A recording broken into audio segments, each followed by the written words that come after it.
शिवपुराण श्री रुद्र संहिता पंचम खंड 26वां अध्याय।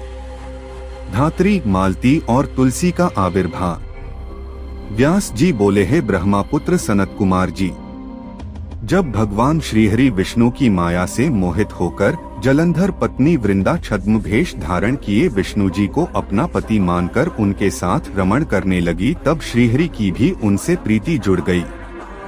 सच्चाई जान लेने के बाद कि जलंधर के रूप में भगवान श्रीहरि ने उसके साथ छल किया है, उसने अग्नि में जलकर अपने प्राणों की आहुति दे दी।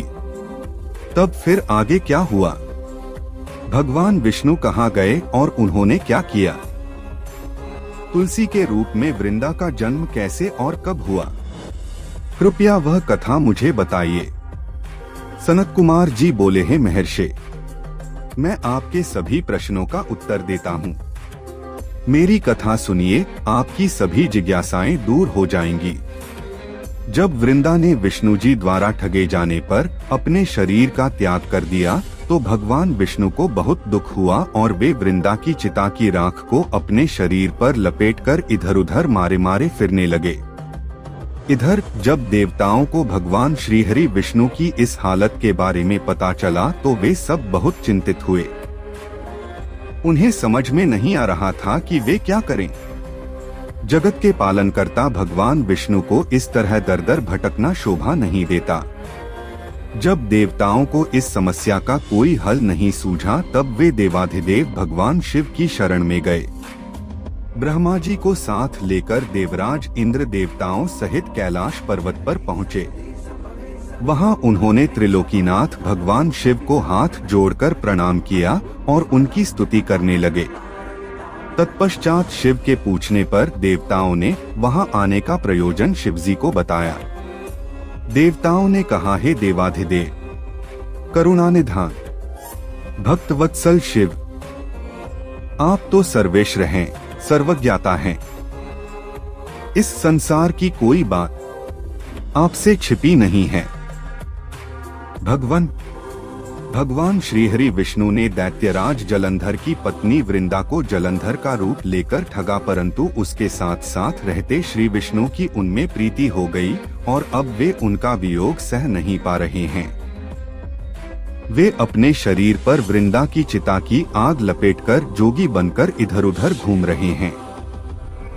प्रभु, आप उन्हें समझाइए कि वे ऐसा न करें।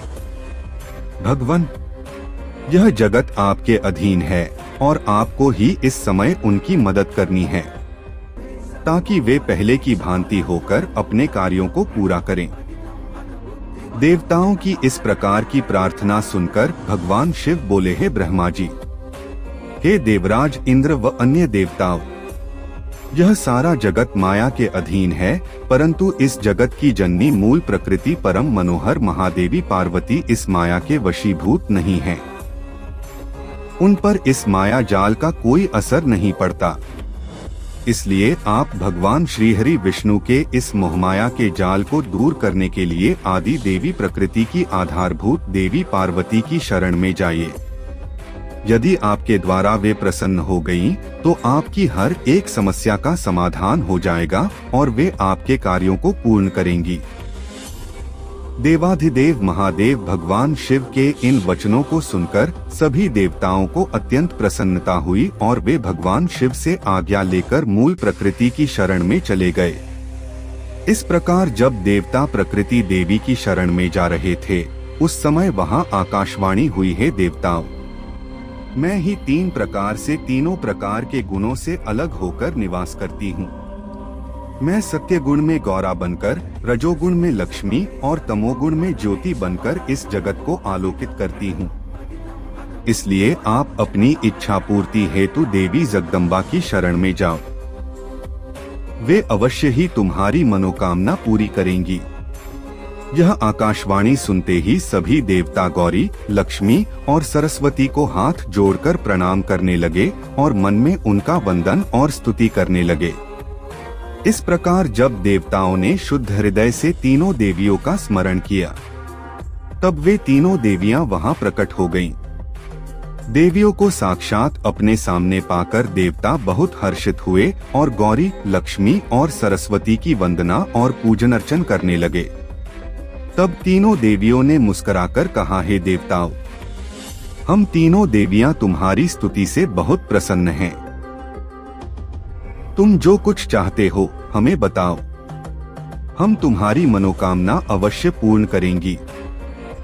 देवियों के इस कथन को सुनकर देवताओं का प्रतिनिधित्व करते हुए देवराज इंद्र ने भगवान श्रीहरि विष्णु के बारे में सब कुछ गौरी, लक्ष्मी और सरस्वती देवी को बता दिया। तब उन्होंने कुछ बीज देवताओं को दिए और कहा कि ये बीज ले जाकर तुम देवी वृंदा की चिता की राख में बो दो। ऐसा करने से तुम्हारे अभीष्ट कार्यों की सिद्धि होगी। उन बीजों को लेकर देवताओं ने तीनों देवियों का धन्यवाद व्यक्त किया।